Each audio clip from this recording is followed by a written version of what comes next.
Assalamualaikum warahmatullahi wabarakatuh. Nama saya Yulianti Rika Silitonga dari kelas 11 HJA. Nah, di sini saya ingin membahas tentang pertemuan 8 dan juga pertemuan 10 dari pembelajaran teknologi layanan jaringan. Nah, dalam pertemuan 8 itu membahas tentang referensi OSI dan TCP/IP. Satuan informasi yang berjalan dalam sebuah jaringan disebut paket data. Kita lanjut lagi aja ya. Nah, model referensi OSI. Model referensi OSI adalah model komunikasi jaringan yang paling banyak digunakan oleh vendor atau pembuat sistem jaringan. Teman-teman bisa langsung screenshot supaya lebih paham. Nah, dalam model referensi OSI terdapat 7 layer, di mana setiap layer memiliki fungsi jaringan yang berbeda. Layer yang ketujuh adalah application, yang keenam presentation, yang kelima adalah session, yang keempat transport, yang ketiga adalah network, yang kedua adalah data link, dan yang pertama adalah physical. Nah, seperti ini bentuknya. Ini adalah pembagian layer pada model referensi OSI. Nah, seperti ini ya. Teman-teman bisa lihat sendiri. Fungsi application layer, ada banyak nih teman-teman. Application layer atau layer 7 OSI. Nah, layer OSI yang terdekat dengan user. Dia menyediakan network service bagi aplikasi user. Kita lanjut lagi ke fungsi layer 6 OSI. Presentation layer atau layer 6 OSI memastikan bahwa informasi yang dikirim oleh layer 7, sebuah sistem dapat dibaca oleh layer 7, sistem yang lain. Fungsi layer 5 OSI, session layer atau layer 5 OSI, menetapkan, mengatur, dan menghentikan sesi antara dua host yang berkomunikasi. Fungsi layer 4 OSI, transport layer atau layer 4 OSI membuat segmen data pada sistem host yang mengirim, kemudian mengumpulkan kembali menjadi aliran data pada sistem host yang menerima. Fungsi layer 3 OSI, network layer atau layer 3 OSI, adalah sebuah layer yang kompleks yang menyediakan skema pengalamatan, kognitivitas, dan pemilihan lintasan atau path selection antara dua sistem host yang mungkin berlokasi pada jaringan yang terpisah secara geografis. Fungsi layer 2 OSI, data link layer atau layer 2 OSI menyediakan transit data yang terpercaya yang melintasi sebuah sambungan langsung atau physical link. Kita lanjut ke fungsi layer 1 OSI. Physical layer atau layer 1 OSI mendefinisikan spesifikasi fungsional, prosedural, mekanikal, dan elektrikal untuk mengaktifkan, menjaga, dan mematikan sambungan langsung antara dua sistem. Oke, kita lanjut ya. Nah, kita lanjut dalam enkapsulasi data. Enkapsulasi data dengan enkapsulasi membungkus data dengan informasi protokol yang diperlukan sebelum dikirim, sehingga ketika bergerak turun lewat layer-layer OSI, paket data menerima header, trailer, dan informasi lain. 5 langkah konversi untuk enkapsulasi data. Yang pertama, membuat data. Yang kedua, memasukkan atau masukkan data dalam segmen. Yang ketiga, masukkan segmen dalam paket atau datagram. Yang keempat adalah masukkan paket dalam frame. Yang kelima, konversi frame ke pola 1 dan 0 bit. Nah, kita lanjut lagi. Nah, seperti ini ya gambarnya. Kita lanjut dalam model referensi TCP/IP. Meski model referensi OSI lebih umum digunakan, tapi secara teknis dan historis, model referensi standar internet adalah Transmission Control Protocol atau Internet Protocol TCP/IP. Model ini memiliki 4 layer. Yang pertama application, yang kedua transport, yang ketiga internet, dan yang keempat adalah network. Ini gambarnya. Fungsi layer 4 TCP/IP. Application layer atau layer 4 model TCP/IP berkutat dengan urusan presentasi, encoding, dan dialog control. Fungsi layer 3 TCP/IP. Transport layer atau layer 3 TCP/IP berkutat dengan urusan quality of service dari reliability, flow control, and error correction.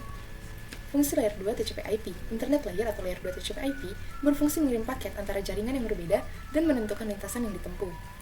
Fungsi layer 1 atau TCP/IP atau network layer ini disebut layer host to network. Layer ini menyediakan segala sesuatu yang dibutuhkan paket data untuk membuat sambungan langsung atau physical link, termasuk detail teknologi LAN dan WAN, dan seluruh detail dalam physical dan data link layer atau layer 1 dan layer 2 OSI. Ini perbandingannya. Kita lanjut lagi. Persamaan OSI dan TCP/IP.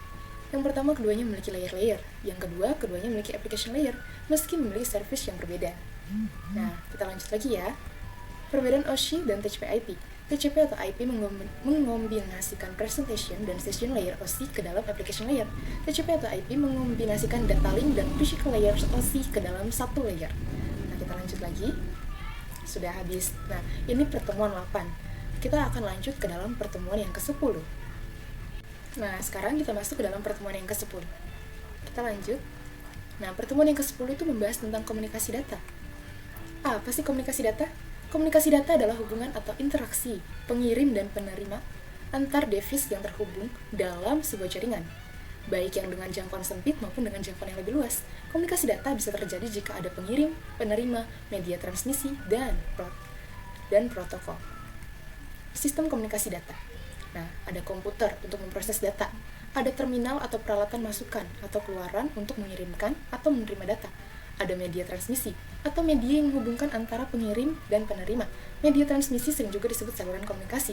Ada prosesor komunikasi yang mendukung pengiriman atau penerimaan data via media transmisi. Nah, ada perangkat lunak yang mengontrol kegiatan pertukaran informasi.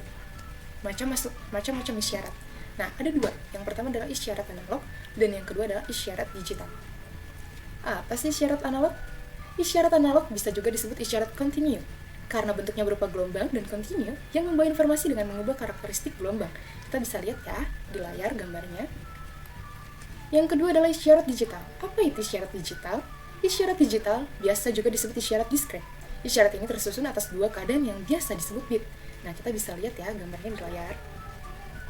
Kita lanjut dalam proses komunikasi. Apa itu proses komunikasi?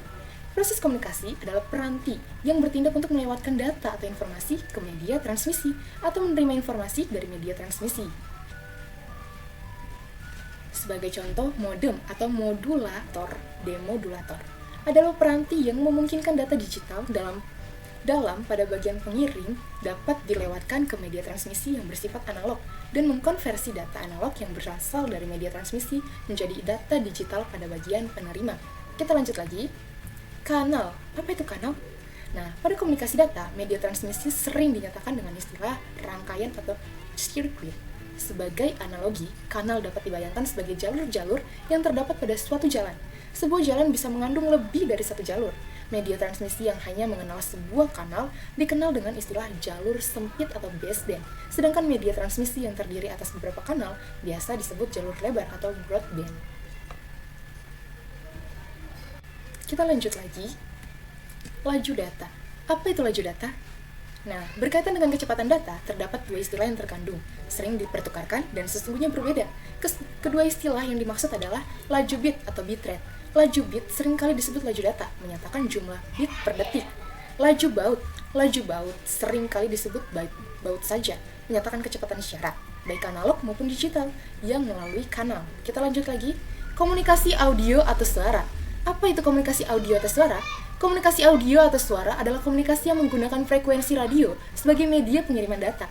Data yang dikirimkan berupa suara yang kemudian diubah menjadi sinyal radio dan diterima receiver untuk kemudian diubah lagi menjadi suara lewat bantuan speaker.